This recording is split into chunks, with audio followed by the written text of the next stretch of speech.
Nous sommes dans une phase grave dans l'évolution de la situation politique en Haïti. Cette situation a entraîné des grèves, des manifestations, des émeutes et des scènes de pillage un peu partout dans le pays.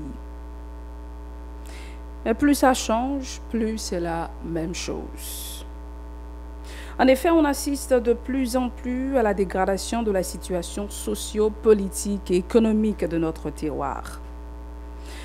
Face à ces constats, nous avons la responsabilité de continuer à animer le débat sur l'avenir politique de notre pays et voir également comment la crise actuelle peut-elle être une occasion d'investir véritablement dans le changement d'Haïti. Bonsoir et bienvenue dans l'émission L'Interview. Nous avons avec nous virtuellement depuis la France, sous plateau émissionnons Mathias Devers, politologue. Actuellement, il fait un master 2 en politique et pratique des organisations internationales à l'université Grenoble-Alpes de France. Monsieur Devers, bienvenue sur plateau émission L'Interview. Bonsoir, Naïma Michel Saint-Éloi. Bonsoir à tous les fidèles téléspectateurs, téléspectatrices de la télé Pacifique, notamment les fans de l'émission L'Interview. C'est un privilège d'être là avec vous en vue de répondre aux questions concernant l'actualité politique en Haïti. Merci encore une fois de l'invitation. Et merci vraiment de votre patience, de votre compréhension. Et vraiment, ça nous aide vraiment à la réalisation de cette émission aujourd'hui. Ok. Donc, selon votre analyse ou encore votre point de vue, en quel sens les dynamiques politiques actuelles affectent la structure sociale en Haïti? Naïma Michel Saint-Éloi, donc laisse-moi te dire qu'il s'agit là d'une question fondamentale et que donc moi, en tant que politologue, donc je peux quand même essayer de répondre à cette question, mais je pense que cette question a diverses portées, que ce soit donc politique, sociale et même économique, parce que donc la crise à laquelle Haïti fait face est d'une dimension est multidimensionnelle, elle est diverse, donc du coup, donc, il faut faire appel à de nombreuses théories, que ce soit des théories en économie, en politique et même en sociologie, pour essayer même de répondre à cette question. Ce que l'on constate aujourd'hui, on constate donc une dégradation même de la situation sociopolitique d'Haïti. Et qu'est-ce que cela a comme conséquence?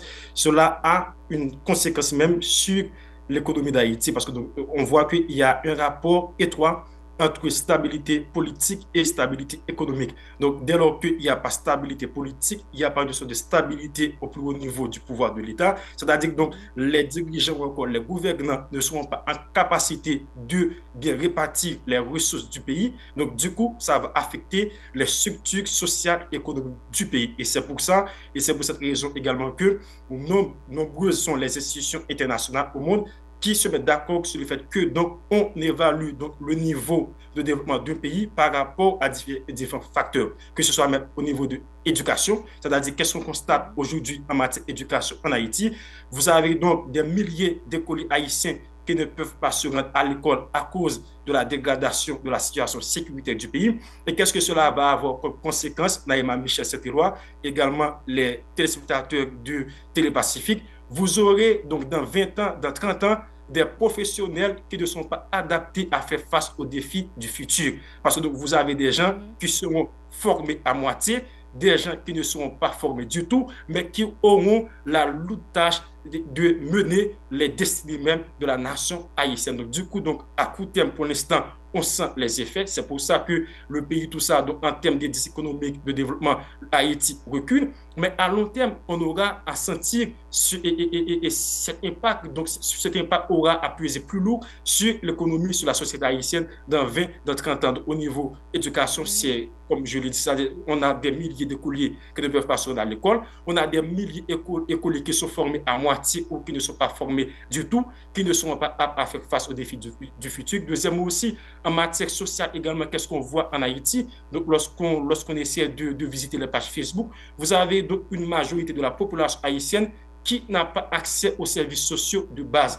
Et donc, pourquoi donc la majorité de la population n'a pas accès à ces services sociaux de base? C'est par le fait que donc, il n'y a pas de gouvernant, il n'y a pas un État social, un état type social qui peut en quelque sorte donc appréhender, qui peut faire face à ces défis et qui peut apporter une réponse même à ces défis. Donc du coup, donc, dès lors qu'il y a cette crise sociale politique, ça va avoir des impacts, même un impact même sur la société, sur le social, sur l'économie. Donc du coup, les services sociaux de base donc, ne sont plus en Haïti, c'est absent, c'est-à-dire en termes d'électricité, en termes d'eau potable, et c'est-à-dire que ça c'est à zéro, par exemple, généralement en Haïti, dans certains quartiers de la zone métropolitaine, on voit que les riverains réclament tout ça, donc de l'eau potable, parce qu'il y a dîner-pas, mais ça ne fonctionne pas et régulièrement. Il y a également en matière d'électricité. Par exemple, chez moi, à Gonaïve, ma maman, elle est obligée de tout ça et de se procurer même de panneaux solaires pour pouvoir mettre de l'électricité à la maison. Parce que donc, les DH, tout ça, ça ne permet pas en quelque sorte donc, aux gens d'avoir l'électricité donc, chez eux. C'est-à-dire que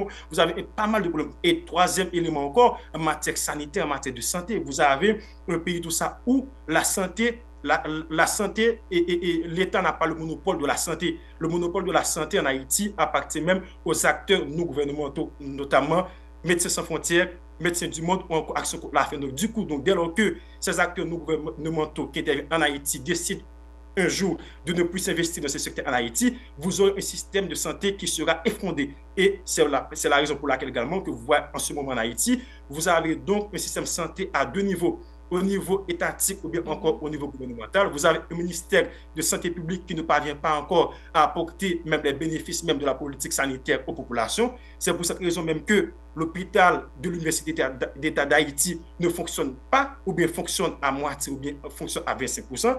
Et tout récemment, j'ai bien vu sur les réseaux sociaux que les médecins résidents sont obligés d'entrer en grève pour pouvoir réclamer de meilleures conditions de travail. Qu'est-ce que cela pose comme problème? Donc, vous avez une majorité de la population qui est pauvre, qui n'a pas assez de moyens, qui ne peut pas avoir de services sanitaires au niveau de ces structures et sanitaires publiques. Maintenant, l'alternative, c'est le privé. Donc, le drame maintenant en Haïti, vous avez une population, la moitié de la population qui vit dans la pauvreté et aujourd'hui, même cette moitié de la population doit se rendre dans les hôpitaux privés pour pouvoir avoir de la santé. Donc, du coup, vous avez un problème sociétal et auquel je pense que la réponse ça doit venir de différents experts, que ce soit des politologues, des sociologues, des économistes, pour pouvoir trouver une réponse par rapport à cette question. Donc, du coup, donc, de manière globale, vous avez la crise même sociale, sociopolitique à Haïti, affecte même les structures sociales, économiques et même politiques de Haïti. Donc, c'est pour cette raison que vous voyez même que donc, de 80, après même si on prend à la semaine de 86 ou 87, vous allez voir que le pays a connu d'énormes crises sociales et politiques. Et qu'est-ce que cela donne comme résultat? Aujourd'hui, vous avez une démocratie qui est fragilisée. Donc, parce que, donc, qu'est-ce que les gens ont compris par rapport à cette question de transition démocratique en Haïti? Les gens à l'époque, lorsqu'ils parlaient même, lorsqu'ils prenaient la transition démocratique en Haïti, ils mettaient uniquement en phase sur les institutions, sur la constitution, mais ils ne pensaient pas également à construire un citoyen haïtien apte à appréhender les défis de la démocratie. En fait, M. Devers, nous, on fait, comme des cas dit ça, un bon genre créé, on fait un bon râler par rapport avec le capable de dire qui ça, dynamique politique actuelle au côté sous structure politique sociale en Haïti. Mais nous avons posé une question par rapport avec l'international, sur le plan, sur la scène internationale. Pour nous, responsabilité communauté, ça a gagné, nous n'avons pas de communauté internationale. Dans la crise, nous avons gagné, je ne dis pas. Et nous, c'est eux-mêmes encore qui a fait des réunions pour capable porter des réponses à la crise. Naïma Saint-Éloi, donc, merci un pile donc, pour question ça. Et que vous me penser question ça, il venu en plus fois dans le débat en Haïti et malheureusement, et il trouve que donc réponse qui peut avec question ça, est trop simpliste. Donc, pour qui ça? Parce que donc, question je dis à laquelle nous sommes capables de poser tête nous, c'est qui modèle coopération nous besoin développer avec communauté internationale là. Au lieu pour nous poser question, est-ce que blanc doit venir ou pas, ou bien est-ce que blanc est coupable de situation dans la vie je dis. Moi, c'est par rapport avec question ça, moi, c'est origine ou bien crise politique haïtienne, les capables de tout de bords, que ce soit au niveau interne, également au niveau externe. Maintenant, par rapport à la responsabilité de la communauté internationale, laissez-moi dire, Naïma Saint-Éloi, avec tous les amis auditeurs, avec téléspectateurs radio, télépacifique, que la communauté internationale a péché en Haïti plusieurs façons. D'abord, communauté internationale, les acteurs internationaux, les intervenus en Haïti, yo pas jamais rivé construit ça nous capable en tant que politologue des capacités locales en Haïti. Qui ça construction capacité locale ça lié dans Emas Saint-Éloi. Par exemple, dans l'histoire récente politique pays d'Haïti, on va rappeler que la communauté internationale là commence à intervenir dans le pays depuis le début des années 90. Surtout pas oublier que c'est eux-mêmes qui t'a permis à ce que Madame Eta Pascal Trouillot arrive organiser première élection démocratique qui réussit post Duvalier en 90 qui parle faire Jean-Baptiste Aristide arriver président Haïti. Donc mais qui sont pas rendre compte leur analyse crise haïtienne à chaque fois que il y a un problème ou bien il y a une crise, une situation de tension en Haïti, sorti depuis 90 pour arriver dans l'année 2023 ça, qui soit passé présence ou bien intervention étrangère là, il est toujours venu comme une nécessité pour ne pas même dire, il est venu comme une urgence. Et bien qui ça qui est venu cause que il est venu comme une nécessité, il est venu comme une urgence, c'est par le fait que donc ensemble de institutions haïtiennes pour qui étaient capables de embrasser défi ça pour capable porter une réponse avec problème ça yo pas jamais arrivé mettre sous place. Deuxièmement, si on mettait sous place, il pas jamais arrivé remembrer pour capable une dimension pour capable aborder genre de problème ça. Par exemple, tout c'est pour même par rapport avec institution. Par exemple, une institution en cours, la police nationale d'Haïti. Bon, c'est une instance qui là pour capable maintenir l'ordre, pour capable gérer question sécurité dans le pays, surtout nous connaissons pas l'armée, sinon l'armée nous gagne là, sur l'armée qui de nous l'armée des générations là bon qui met entre guillemets.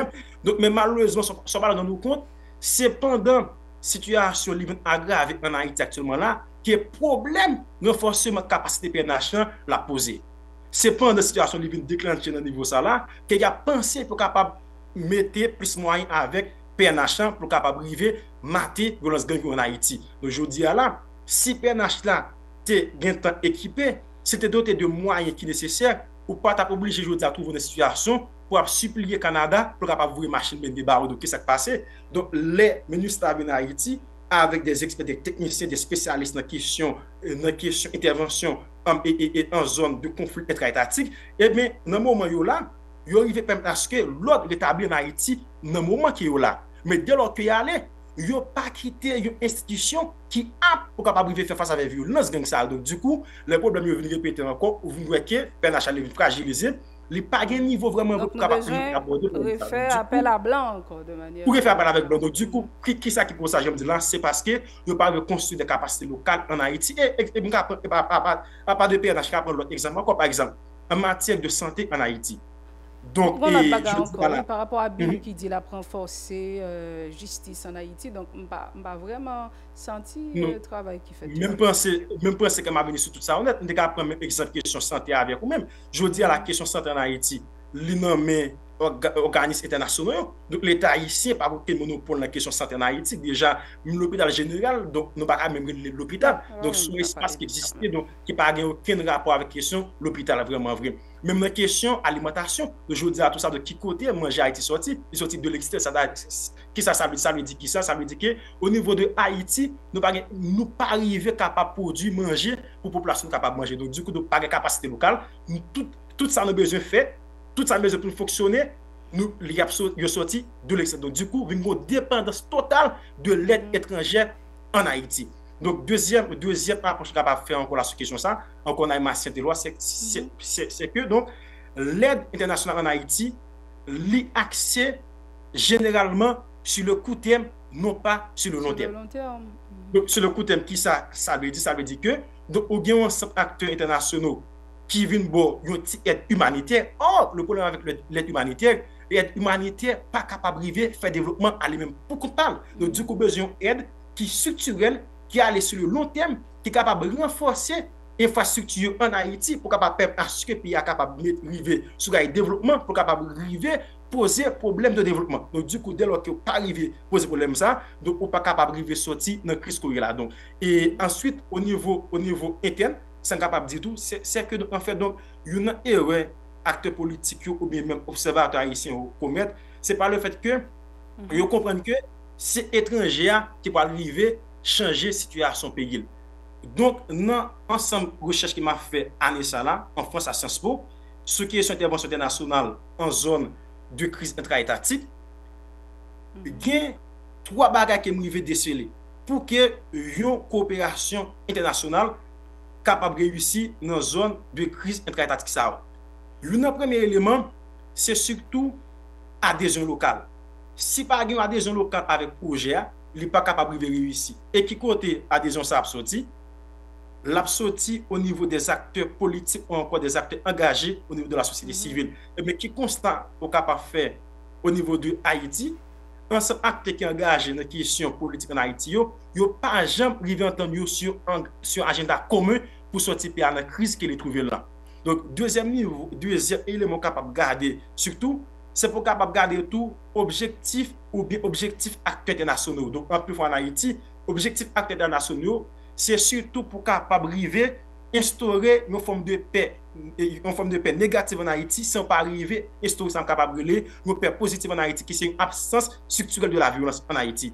Donc ensuite à part de ça aussi, donc il faudrait que nous troisièmement les aboutir tout sur un accord politique entre différents acteurs, différents protagonistes qui ont conflit. Donc malheureusement dans le cas d'Haïti, le principal problème au-delà même au-delà de failles qui gagnent l'aide internationale là, au niveau de interne parce que donc acteurs n'ont pas jamais arrivé à entendre sur un agenda commun, ils n'ont pas jamais arrivé à entendre pour capable élaborer un projet de société, un plan de sortie de crise pour Haïti. Donc du coup, si pas ça pas capable de sortir de crise, même si international est capable de volonté. Or, nous connaissons que donc volonté n'est pas vraiment réelle au niveau des acteurs internationaux. Cause, à chaque fois qu'ils viennent avec des solutions factuelles, mais pourtant, ce n'est pas des solutions qui sont structurelles. Et malheureusement, ou encore heureusement, nous avons des exemples concrets devant les yeux par nous. Par exemple, j'aime parler dans la radio, toujours prendre quatre figures ça. L'autre pays comme Chili, qui est dans l'Amérique latine là.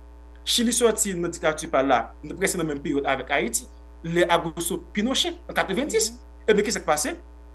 Chili a levé démocratie pactée, côté que y a une entente entre différents groupes politiques en présence, côté que yo dit comme ça, mais qui côté Chili je dis là, mais qui côté n'a mené Chili, côté que yo fait amnistie, yo gracier mon pour gracier, on avec un autre plan, une autre vision, et bien je dis là, Naïma c'était loi 30 ans plus tard, qui ça Chili vient devenir un pays qui est plus stable et plus riche dans la région Amérique latine. Et bien, bon côté par Haïti, qui se parle dans nos comptes qui fait, nous prenons chemin inversant. En 86, nous disons sortir dans la dictature du Valiam, pour aller vers la démocratie, mais nous pas jamais arrivé à nous son projet de société. Donc, du coup, absence de vision, ça, absence de projet, ça, absence de projet de société, ça, il vient une cause échec transition en Haïti, il vient une cause qui est capable d'expliquer élément qui est capable d'expliquer crise dans la vie aujourd'hui en Haïti. Parce que donc, contrairement à la capacité, nous avons plusieurs pays qui te connaissent crise, qui sont dans la crise. Par exemple, nous avons par exemple, c'est avec vous même là, nous-mêmes, nous avons par exemple Côte d'Ivoire avec vous là. Pour les gens qui suivent l'actualité internationale, nous connaissons que dans l'année 2011, Côte d'Ivoire était une crise avec question de guerre civile, avec affrontement violent entre partisans Ottawa et puis Laurent Gbagbo. Et bien, qu'est-ce qui va passer? Pendant l'international a intervenu en Côte d'Ivoire, et bien, mais les deux grandes forces, les deux principales forces en présence qui étaient en conflit, ils arrivent à entendre sur un projet politique. Et bien, qu'est-ce qui va passer là? Et un décennie après, Côte d'Ivoire est un pays qui est plus stable dans la région ouest africaine jusqu'à devenir leader économique de la région et ouest africaine. Donc, du coup, c'est le problème, également au niveau externe que au niveau interne. Donc, du coup, c'est tout le temps, nous pas arrivons à nous sur agenda politique, ça, agenda commun, ça, sur projet de société, ça, même si l'international a dépensé des milliards en Haïti, il n'est pas capable de résoudre. Donc, le temps d'abord, de sortir de l'intérieur avant que acteurs externes soient capables et suivre et pas acteurs au niveau interne.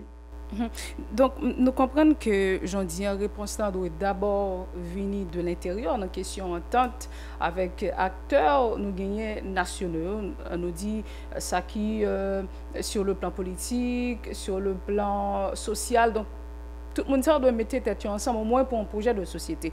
Mais il y a une situation qui a perduré, donc on va parler de crise sécuritaire là. Sur le plan international, nous, Ariel Henry lui-même, il commence un marathon diplomatique, bien que Antonio Guterres s'est montré tout intervention étrangère favorable à Haïti dans la question sécuritaire. Mais ça nous veut dire par rapport à ça, il y a des gens qui voient que dans un moment, il y a besoin de sécurité. Donc, est-ce que l'IPATA urgent pour nous avoir l'autre force qui vient aider la PNH, bon, entre guillemets, dit que qui pas qu'à répondre vraiment avec les défis de l'heure. Comment ouais, bon, surtout Ariel Henry a parlé de questions élections. Donc, comment même comprendre la situation? Moi, je pense question qu'on pose, c'est une question qui est très compliquée, et réponse dans tout, les capables compliqués, mais m'a fait très simple, vous avez qu'à côté de nous là, surtout qui doit parler de la question, et peacekeeping, peacemaking, et peace building même. Donc, à partir de l'année 90, on a Saint-Éloi.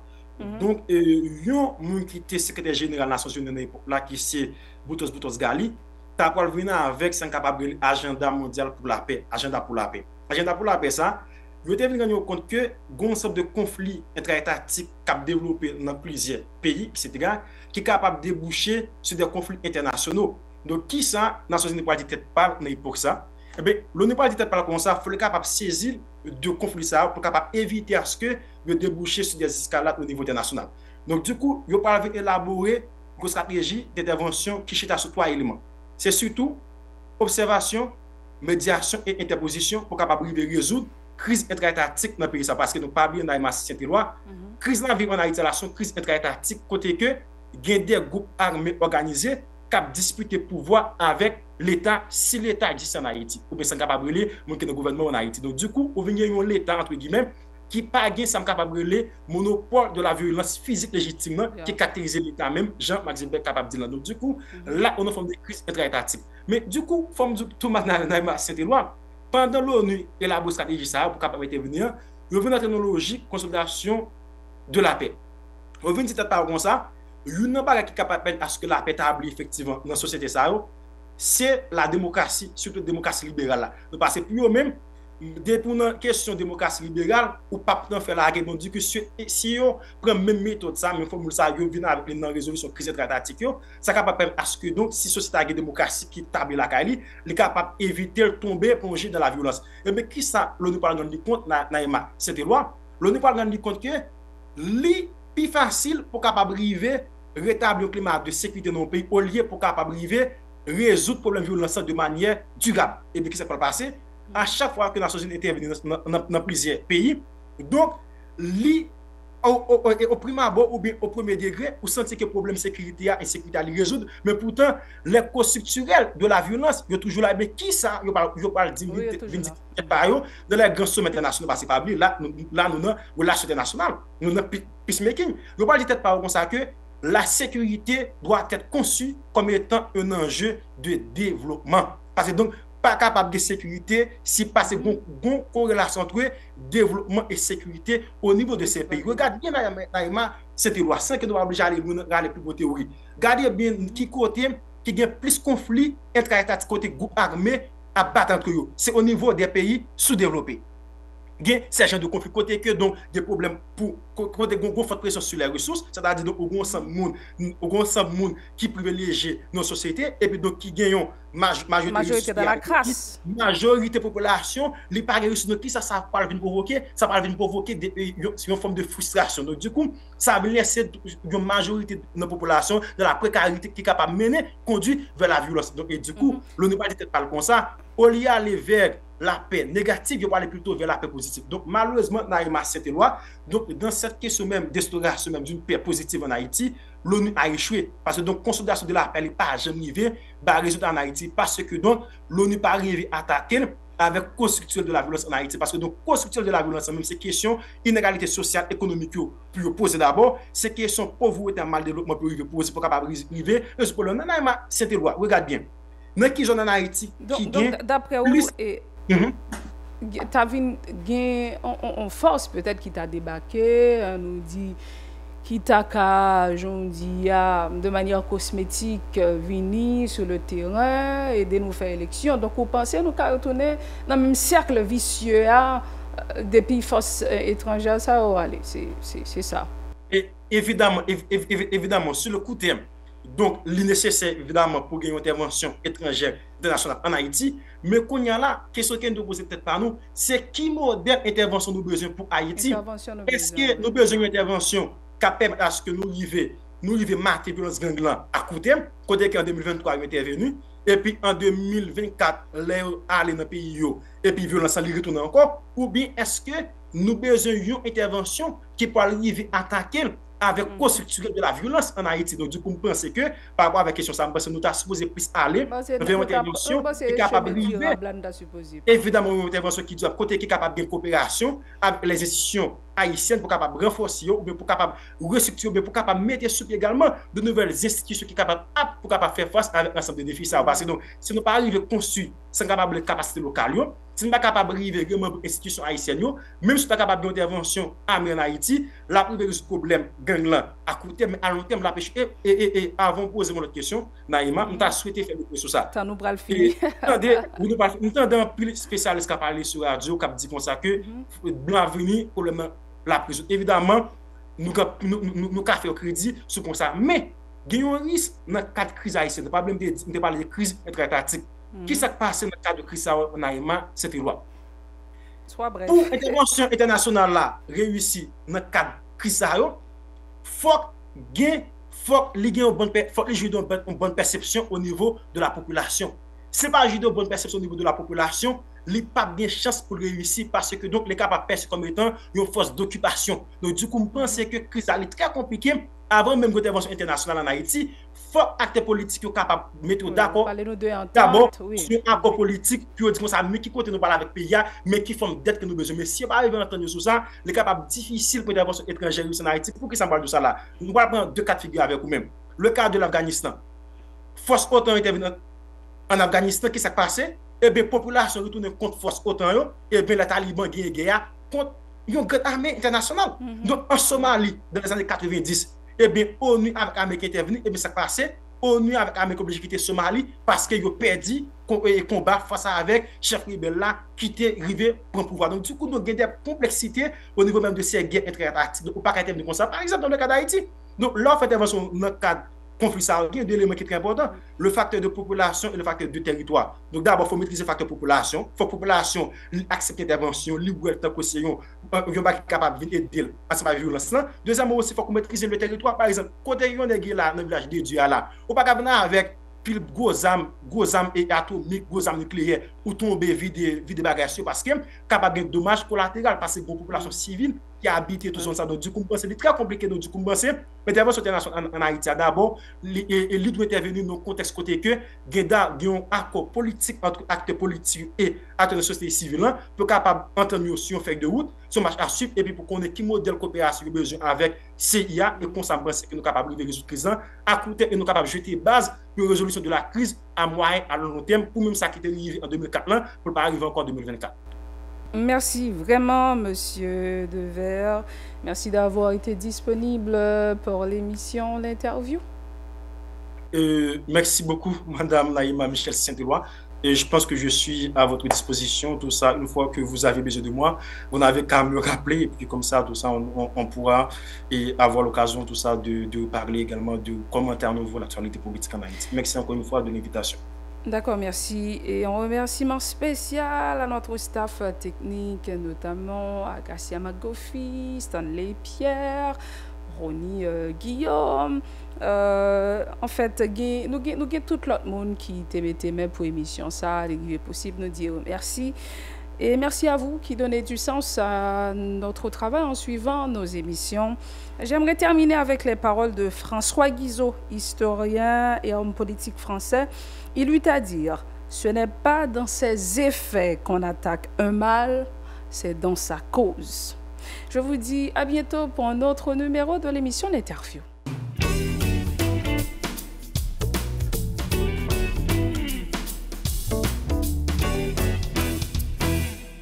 Si vous jugez que cette vidéo est intéressante, n'hésitez pas à liker et partager la vidéo. Et surtout, n'oubliez pas de vous abonner à cette chaîne et activer la cloche de notification pour ne pas louper aucune de nos vidéos.